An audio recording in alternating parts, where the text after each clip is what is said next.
Bangsa-bangsa di negara manapun, mereka itu akan besar ketika akar dan budayanya sendiri itu ditempatkan di posisi yang tinggi.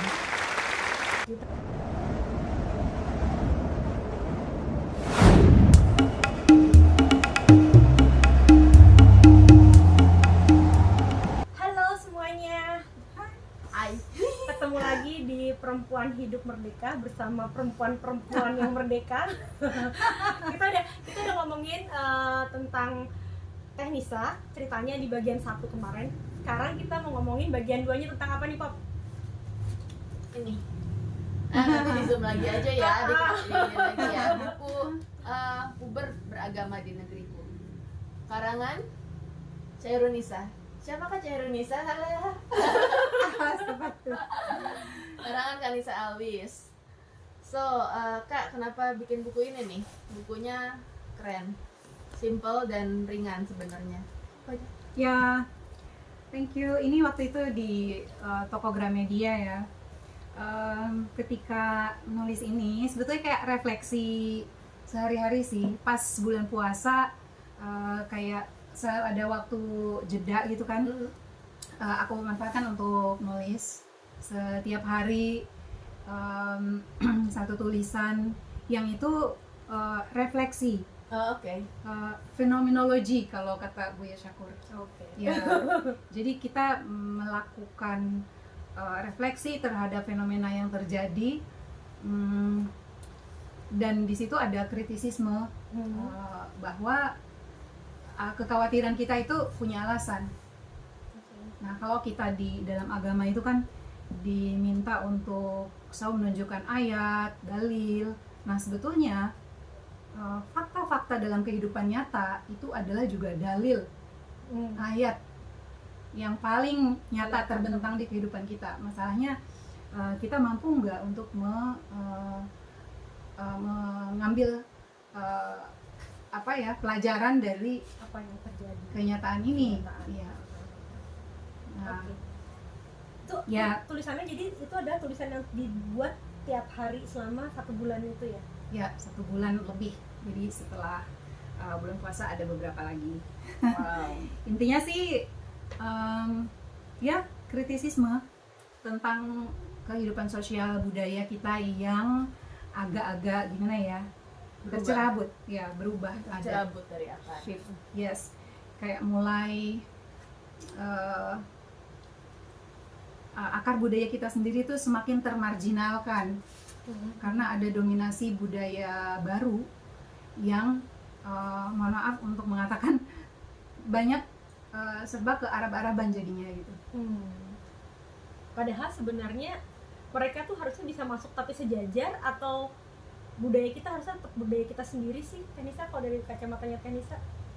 Sebetulnya kita semuanya harus mengapresiasi setiap kebudayaan di dunia ini, yaitu masing-masing ya punya Keindahan tersendiri kan. Tuhan Ya. menciptakan manusia bersuku-suku beragam untuk saling mengenal. ya, Katanya begitu. dan budaya itu terciptakan sesuai dengan kebutuhan manusia yang hidup di alamnya, Alam. di masanya. Daerahnya ya. Ya. Dan sekarang ketika kita hidup di era milenium, tinggal di Nusantara yang tropis ini, Lembab. kenapa Panas. kita harus memaksakan diri, bahkan wajib untuk seperti orang-orang yang tinggal di Timur Tengah misalnya. Itu sih konsep yang harus kita kritisi. This is not only about jilbab, tapi Ini tentang ada berbagai hal. berbagai hal. Aku baca yang tadi muncul banget adalah tentang Islam Nusantara. Jadi gambarnya pun juga yang gambar itu ya, cover picture kamu. Bukan. Entahlah apa itu tadi. Iya, Jadi banyak di buku refleksi. ini banyak foto-foto, ada relaksasi, ada Yang menarik tapi juga judulnya Puber Beragama tuh, kenapa dipilih judulnya itu sih, Teh? Ya, karena sebetulnya agama di negeri ini, kita nih yang Islam, probably udah 1000 tahun ya ada di sini. Dan itu kita, santai-santai aja. orang tua kita lah, nenek kakek kita lah, kita masih mendapatkan atmosfernya pada masa itu seperti apa. Nah sekarang ya tadi sudah ada mungkin karena pergeseran geopolitik juga ya, pergeseran sosial ekonomi, kemampuan masyarakat kita yang haji dan umroh misalnya setiap hari itu mengalir ke sana, sehingga mau nggak mau faktor digital informasi juga, jadi mau nggak mau ada arus informasi yang sulit untuk difilter. Nah, di saat seperti ini sebetulnya makanya kita penting untuk merefleksikan kita tuh eksis loh dengan budaya kita sendiri, dan itu penting. Kalau kita melihat bangsa-bangsa di negara manapun, mereka itu akan besar ketika akar dan budayanya sendiri itu ditempatkan di posisi yang tinggi, ditempatkan gitu. Di posisi yang tinggi, dihargai, dijaga. Nah, kalau kita misalnya rambut diharamkan, konde diharamkan, kebaya diharamkan, harus diganti dengan abaya, gamis panjang ini, terus kita mau jadi kemana? Akar kita hilang. Nggak ada kebanggaan terhadap budaya kita sendiri jadinya ya. Iya. Oke. Ya, padahal sebetulnya kalau jargon rahmatan lil alamin, Islam itu kan sangat indah. Ya, rahmat bagi semesta. Jadi kita Islam itu sebetulnya harus adaptable, harus akomodatif dengan kebudayaan setempat. Makanya sejak 1000 tahun lampau, let's say Wali Songo berdakwah di tanah Jawa menggunakan seni musik, pewayangan, dan mereka tidak mengusik itu perempuan harus sedari awal menutup aurat sedemikian rupa, hijab sampai sekarang konsepnya ini gitu. Jadi konsep jilbab, aurat itu sebetulnya sudah terkoreksi oleh zaman sekian abad. Ya, kalau kita kupas buku ini Bidayatul Mujtahid kayak karyanya Ibnu Rushd. Ini yang tadi aku bilang kemarin yang di sebelumnya, bahwa kakak ini sangat hebat, dia bisa membaca yang tulisannya Arab gundul dan mengartikannya dan memahami kata-katanya, like wow. Iya, maksudnya ulama fikih pada masa itu sudah terbiasa untuk berbeda pendapat. Dan perbedaan itu tidak menjadikan mereka mengklaim paling benar. Kalau aku benar, ada kemungkinan aku salah. Kalau kamu benar, jadi saling mengisi gitu loh. Makanya mungkin perbedaan sudut pandang aja, dan mereka memahami banyak sudut pandang yang berbeda-beda, dan itu it's okay gitu. Itu valid ya. Karena masing-masing punya argumen. Jadi kalau Imam Syafi'i itu ada Qaulul Qadim, Qaulul Jadid, itu bukunya Imam Syafi'i ketika beliau hijrah dari Baghdad ke Mesir. Itu menarik ucapannya ketika di Baghdad. Karena apa? Karena ternyata beliau melihat, oh ternyata berbeda. Masyarakat di sini tidak sama dengan kultur di sana. Sehingga membuat fatwa baru. Sefleksibel itu. Nah, khusus tentang jilbab ini saya lihat tuh kayak di TikTok, ada konten-konten dakwah lah yang isinya bahwa menekankan bahwa jilbab itu akidah, jilbab itu syariat, jilbab itu ibadah. Gimana itu mix kayak gitu.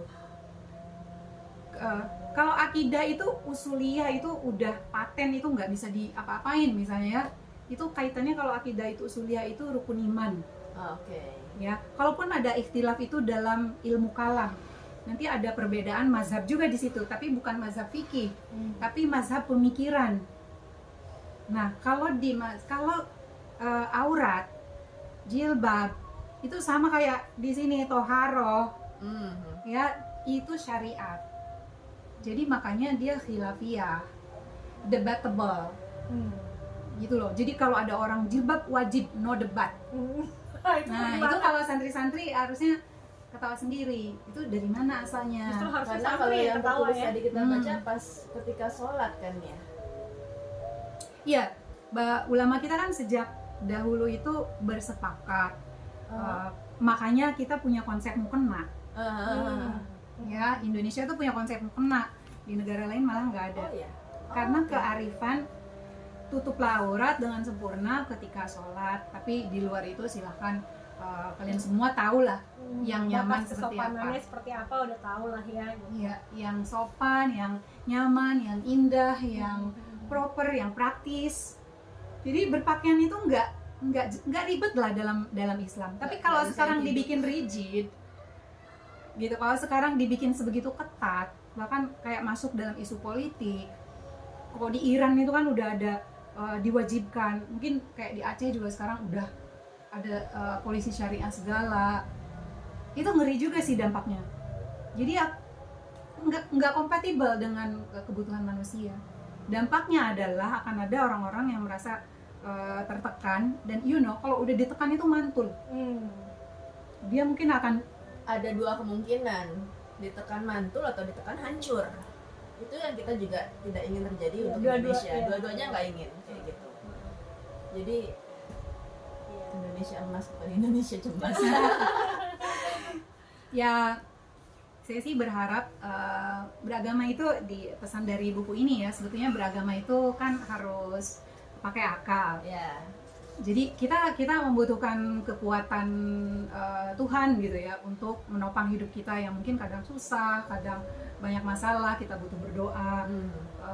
Tapi jangan dikuasai oleh imajinasi yang terus-menerus, apalagi berdasarkan setting abad 7 ya. Even di buku ini, di buku Bidayatul Mujtahid ini, merangkum seluruh pemikiran mazahib fikih ya. Kita pun perlu kritis lagi untuk konteksnya di masa sekarang. Oke, pada masa itu para ulama menyimpulkan menutup aurat itu fardu mutlak. Tapi mereka berbeda pendapat batasannya. Tadi kita udah baca ya, Imam Hambali apa, Imam Syafi'i. Nah, itu adalah celah bahwa mereka yang tinggal di Timur Tengah sedemikian. Nah, ulama yang tinggal di Nusantara boleh nggak punya pendapat berbeda karena iklimnya beda, culture-nya beda, zamannya beda. Kalau nggak boleh, ya stuck. Dari umat Islam stuck, berhenti di abad itu. Abad itu, dan orang hanya mendengarkan ulama-ulama yang di abad itu. Di abad itu dan di sana. Sedangkan dunia sudah abad 21, udah mulai modernisasi yang udah gila-gilaan dengan komputer, teknologi dan lain-lain. Kita hanya bergumul di wajib nggak wajib, aurat segala macam, rambut dan lain-lain. Sayang. Iya, sayang. Makanya in my humble opinion, ini disclaimer dulu ya. Ini kan pandangan pribadi. Boleh agree, boleh disagree. Tapi menurutku kalau Islam itu ingin menembus ruang dan waktu, al-Islamu ad-dinul haqqul khalil mulaimu fil uquli fi kulli ashrin wa jilin wa sya'bin wa qabilin, dan seterusnya. Itu Islam itu sebegitu bagus dan agungnya di setiap tempat dan masa. Itu ada syaratnya. Apa tuh? Yaitu harus salah satunya bersifat akomodatif pada budaya di mana dia berada. Kalau bersifat kaku itu akan patah dua. Ya, harus bersifat tasamuh, tawazun. Jadi berada di tengah-tengah, dia juga humble. Kalau misalnya yang ada itu arogansi, yang ada itu militansi, kekakuan, ya kita lihat sendiri yang terjadi apa. Pernah nggak Poppy amati kasus-kasus bom bunuh diri misalnya? Itu yang gendong orang-orang seperti apa? Ada nggak ibu-ibu pakai kebaya? Mereka kan gendongnya jamu. Nggak ada yang gendong. Oh, sedih loh. Jadi kekakuan pola pikir itu membuat orang jadi rawan untuk frustrasi. Ya, bayangin aja, misalnya musik dilarang, joget-joget jaipongan itu haram. Padahal manusia kan butuh hiburan, butuh ekspresi seni. Berkesenian itu melembutkan jiwa, tapi itu semua nggak boleh. diharamkan, dipinggirkan. Budaya kita itu kayak jelek banget. Yang bagus itu haji dan umroh aja, gitu. Ya garing dong. Maka akhirnya nggak ada sublimasi, kecuali apa ya? Ya itulah, rugi sendiri gitu. Sayang sih umat Islam. Padahal kalau kita Islam Nusantara menggali kearifan lokal dengan baik, tata krama, sopan santun, budi pekerti itu diutamakan. Jadi esensinya gitu yang diangkat. Islam yang ramah. Iya. Jadi substansinya, bukan bungkusannya, bukan kulit. ya, bukan Hmm. kulitnya. Teh, kan kalau buku ini kan dengan latar belakang Tenisa sebagai santri bisa melihat punya apa ya istilahnya, punya kekhawatiran, punya pemikiran soal puber beragama di negeri ini. Nah, dan padahal Tenisa ini kan sangat mengerti tentang hal-hal yang sifatnya agamis gitu kan. Menurut Tenisa, apakah seharusnya nih para santri nih yang juga punya pemikiran yang sama ikut ngomong nggak sih? Atau sebenarnya kan kalau dari sisi orang-orang yang santri itu kan ini kayak nempel ke arah kanan ya, berarti ya, konservatif beragama, puber beragama gitu, nempelnya ke arah kanan. Apakah itu karena justru menguntungkan bagi pihak-pihak yang memang sudah ada di kanan, makanya yang ngomong kayak Tenisa kan jarang ya kayak gitu? Menurut Tenisa harusnya lebih banyak nggak sih yang ngomong? I hope so. Tapi emang berisiko ya. Kayak saya meskipun keluarga saya mengelola pesantren, tapi probably this also privilege for me karena saya nggak berada 24 jam di pesantren. Ya, saya berjarak, saya tinggal di kota yang berbeda, meskipun saya memberikan support moral dan sekali-sekali berkunjung ke sana gitu.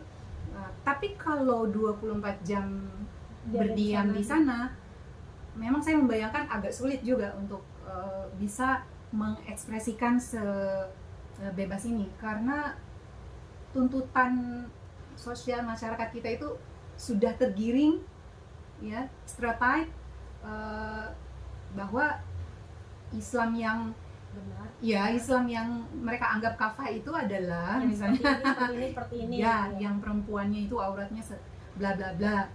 Dan itu pesantren itu kan seperti saya cerita di awal tadi ya, agent perubahan. Salah satunya mengubah penampilan perempuan itu harus sedemikian rupa. Tadinya itu aturan di pesantren aja, tapi ketika ribuan setiap tahun santri itu keluar dan mereka menjadi agent perubahan juga untuk lingkungannya kan. Tapi banyak sebetulnya santri-santri itu lebih moderat, kayak misalnya kayak saya ya biasa aja lah, tapi kalau tadi ya kalau pergi baru pakai. Yang justru yang mula-mula jilbabnya itu panjang, kalangan-kalangan usroh itu, tarbiyah itu justru bukan yang dari pesantren, dari majelis-majelis kajian-kajian di kampus-kampus, rohis atau apa yang kemudian berkolaborasi dengan partai politik tertentu, yang itu berkembang pesat hingga sekarang. Entah gimana itu kalangan-kalangan pesantren pun banyak yang pada akhirnya match dengan itu semua gitu, jadi agak complicated. Nah, maksud saya gini, saya memahami kalau orang-orang kiai-kiai, bunyai-bunyai yang moderat di pesantren-pesantren itu sulit misalnya untuk mengekspresikan secara terbuka seperti ini karena risikonya akan bubar pesantrennya, langsung dianggap ini sesat gitu. Iya, jadi memang harus sangat hati-hati membangun kesadaran publik. Ya, at least saya bilang juga ketemu dengan santri-santrinya, upacara bendera, saya pakai baju Melayu gitu aja, pakai kerudung, anak-anak. Jangan khawatir, jangan takut melihat ibu-ibu berpenampilan seperti ini, because ini kostum seperti inilah para orang tua kita dan ini sangat biasa. Tidak perlu takut rambut, hair is fine, dan aurat dan rambut itu sebetulnya fikih dan itu bukan hal mutlak debatable. I said that. Terus di lingkungan lebih kecil, santri-santri senior datang kan, dia menanyakan sejak kapan Bapak boleh buka jilbab? Pernah baca itu, senang banget di Facebook. Dan mereka tuh kayak berbinar-binar loh. Saya bilang, kalian selama mondok ya pakai aja sesuai dengan peraturan, pakai aja jilbab, bagus-bagus aja kok. Tapi once you graduate, kalau kamu udah merasa siap, mandiri, punya pemikiran yang mungkin bertautan dengan saya, mau buka jilbab, ada orang yang bully kamu, saya akan bela. Karena iya kan? Itu pilihan. Kita akan membela orang untuk memilih sekarang, apa yang ya kita lihat aja, banyak orang-orang hebat tanpa harus berjilbab. ya. Dan orang berjilbab pun bisa hebat. Tetapi kalau tidak berjilbab hebat itu kenapa dianggap tidak dapat hidayah misalnya? Kan enggak. Nggak ada hubungannya gitu kan dengan kehebatan dia juga sebenarnya. Ya, salah satu contoh konkret misalnya, gimana nggak kerasnya bully terhadap Rina Nose. Bully Ya, pada masa itu, ya, beberapa tahun yang lalu. Itu untungnya dia memang sudah sangat kuat mental ya. Tapi Dan lihat dia sekarang dia gimana. sekarang, wow, itu karena dia berani memilih Iya, benar. melawan semua bully-bully yang ada seperti itu. Iya Dia kan? memilih untuk menjadi diri dia sendiri dan Yes. hasilnya kelihatan. Dan dia pernah bilang kok, kayak bully-bully itu palingan bertahan beberapa bulan aja and then luntur kayak gitu. Iya. Iya, jadi aku menyayangkan sih kalau standar kebaikan itu dilihat dari cara orang berpakaian. Ya, orang punya kemampuan terbatas dalam pakaian. Bisa pakaiannya yang mewah, megah, bisa yang sangat sederhana, bisa compang-camping. Ya, bisa yang pakaiannya tertutup tutupnya panjang, bisa yang dia butuhnya itu pendek karena mungkin gerah, karena mungkin nggak praktis karena takut bahaya nyangkut di mana-mana, misalnya keperluan pekerjaan, profesi, olahraga. Iya. Jadi pakaian itu custom. Dia itu bisa megah, bisa sederhana, bisa panjang, bisa pendek, bisa bagus, bisa jelek. Iya kan? Senyamannya sih sebenarnya. Iya, jadi jangan membawa-bawa Tuhan. Ke dalam Iya. Iya.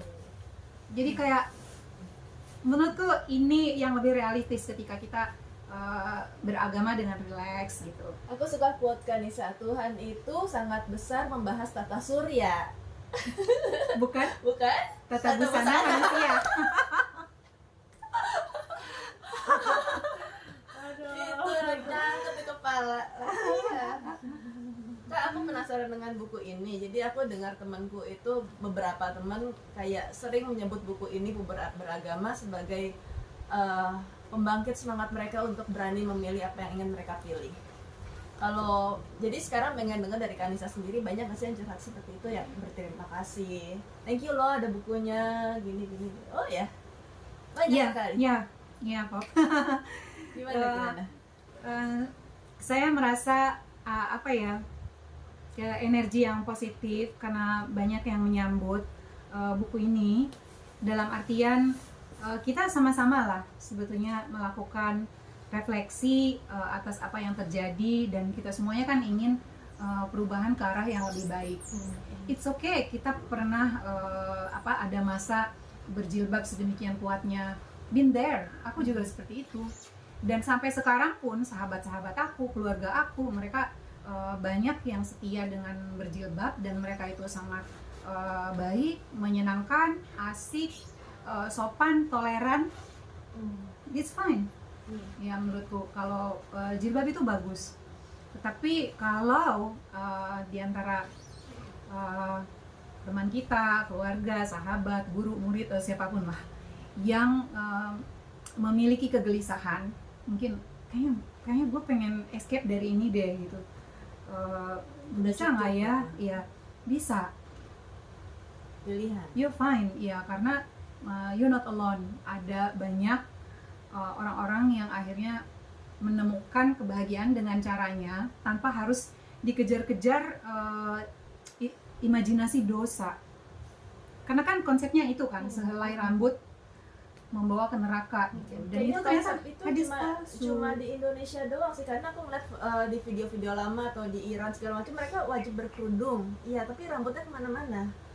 Aku jadi kadang-kadang protes, kenapa cuma di Indonesia doang, sampai nguberin negara-negara Arab, tak lihat foto-fotonya ya berkerudung, mereka wajib berkerudung, tapi berkerudung kadang-kadang ya agak kelepas sedikit, dan rambut is fine. Iya. Karena memang hampir semua keyakinan lama, agama-agama lama itu mengasosiasikan kepantasan perempuan itu ada kerudungnya. Ada kerudungnya aja. Ya, mau itu agama Sikh atau Christian, Yahudi, semuanya bahkan saya sama. iya kan, Buddhism, I don't know, tapi itu kan hanya kearifan ya. Tapi banyak lah agama itu semuanya kadang seperti itu. Tapi dalam konteks kehidupan modern, even orang-orang Yahudi itu yang pakai begitu itu hanya yang ortodoks. Iya. Yahudi yang berpikiran maju. Tapi jangan ngomong Yahudi deh, karena kita kan banyak anti ya. Apalah agama-agama yang lain itu yang ortodoks memang begitu ya, karena memilih kayak dalam Kristen mungkin selibat atau memasrahkan Ya. Kalau ya. misalkan di Katolik mereka ada beberapa yang pakai mantila kayak kerudung, tapi pada saat berdoa di gereja aja habis itu lepas. Seperti itu maksudnya. Ya bisa jadi tapi kan kalau kayak suster kan pakai all the time ya. Suster pakai itu kan karena perjanjian kaul kesederhanaan. Ada Oke. perjanjiannya kayak gitu. Nah Jadi iya, Jadi Jadi kalau kalau- semua orang Katolik wajib seperti itu. kalau dalam Katolik biarawati itu yang let's say mereka berjilbab gitu ya, bertutup kepala. Tapi kalau dalam Islam bukan cuma ustazahnya, everybody harus pakai ya kan. Jadi di sini agak kurang fair ya. Karena kan sebetulnya kalau yang everybody itu punya peran dan posisi masing-masing yang relatif beda dalam dengan ustazah kehidupan misalnya, atau ya kayak publik. misalnya biarawati dengan Iya. orang biasa punya ini yang berbeda kan. Porsinya beda. Tadi Mbak Rina sempat bilang kayak akhirnya ada mindset yang menarik perempuan itu untuk lebih baik di rumah, stay di rumah. Nah itu tuh step berikutnya dari proses-proses apa ya, fanatisme ini. Karena dia nggak akan berhenti hanya soal pakaian. Ya, ini sih sangat disayangkan. Maksudnya diawali dengan konsep harus menutup aurat, sehelai rambut itu akan menarik nana ke neraka, yang itu adalah hadisnya udah jelas hadis palsu, tapi semua orang kayak Jadi itu yang jadi patokan. kayak bolak tetap balik dibilangnya gitu, aku tetap pengen yang ini gitu ya. Satu itu. Nah setelah itu nanti jilbab biasa aja itu akan dikritik. Oh iya. Kok jilbabnya segitu sih, harus segini. Nah udah segini dikritik, kok masih berbentuk, harus udah selonggar Kok itu masih masih berwarna? dikritik, kok masih berwarna. Setelah gelap semua masih dikritik, itu mukanya masih bisa menarik. Wah akhirnya tertutup. Dan itu udah terjadi kan antara jilbab lebar dengan jilbab biasa itu saling bully satu sama lain. Udah mulai perpecahan di daerah ranah jilbab Ranah itu. ukuran seperti apa, Ya, panjang gaun gamisnya seperti apa, masalah ciput, masalah kaos kaki itu udah sayang. Jadi tiada habisnya. Nah setelah itu nanti, loh kok masih keluar rumah? Ya, perempuan yang baik itu ada di dalam rumah.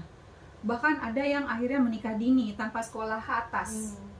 Ya, masih di usia SMP mungkin udah dinikah-nikahin. Ya, setelah itu ya udah, lo menjadi servicing ke suami lo. dan Bercadar. suami yang baik harus rela berpoligami karena itu kewajiban agama suami yang baik kan. Iya, ngeri lah. yang berbagi adil. Jadi kayak apa ya, konsep pemikiran modern tentang emansipasi, kesetaraan perempuan itu kan sebetulnya sangat baik ya, buah dari pikiran, Perjuangan. ya buah dari pikiran bagaimana memajukan sebuah masyarakat. Itu baru aja akan tumbuh gitu. Kenapa sekarang kita tergiring lagi untuk domestifikasi perempuan gitu, jadi mentah lagi gitu, Mentah sayang. lagi. By the way, kita ini kan udah apa ya, mengkonsumsi berita tuh sebegitu luasnya. Oke lah kalau misalnya perempuan tertutup itu ada loh figurnya di Tarim misalnya, Yaman. Oh iya. Oke. Terus apa yang dilakukan oleh rezim Taliban misalnya di Afghanistan. See what happened. Peradaban mereka seperti apa, itu hasilnya. Apakah peradaban mereka menjadi begitu cemerlang, maju, menemukan? Enggak. They poor. Dia hidup dalam keterbatasan dan sangat buruk buat perempuan. Tapi menurut aku juga yang menarik untuk ngomongin Afghanistan, ngomongin Tarim, itu yang menarik adalah ini harusnya menakutkan buat perempuan. Mungkin buat yang laki-laki, mereka masih akan bilang, enggak kok itu perempuannya dilindungi karena mereka laki-laki kan. Tapi menurut aku harusnya perempuan-perempuan kalau lihat kenyataan itu, dia harusnya bisa sadar untuk jangan sampai deh kita ke arah sana gitu loh, dengan cara Hidup dalam ketakutan itu Iya, enggak banget sih sebenarnya. Ngeri. yang serunya adalah kalau ada perempuan-perempuan yang merasa bahwa Itu yang paling baik, iya, ideal. bahwa kayak di Tarim, perempuan hanya keluar rumah 2 kali seumur hidupnya untuk menikah, dan ketika dia meninggal Sedih ya. kehidupan macam apa itu gitu kan. Ya, balik lagi sih mindset. ada mindset yang malah menggiring yang ideal itu seperti itu. Dan karena sistem pendidikan kita kurang menekankan kritisisme, kurang menekankan critical thinking, akhirnya hal seperti itu tuh membuai. Apalagi misalnya itu yang terbaik, nanti balasannya surga, bla bla bla bla. Pada akhirnya itu menjadi hambatan untuk kita menjadi maju. Tuh, lihat Arab deh, Arab Saudi. Begitu ya, switch. Sekarang bahkan MBS sudah menganulir, sudah menarik aturan wajib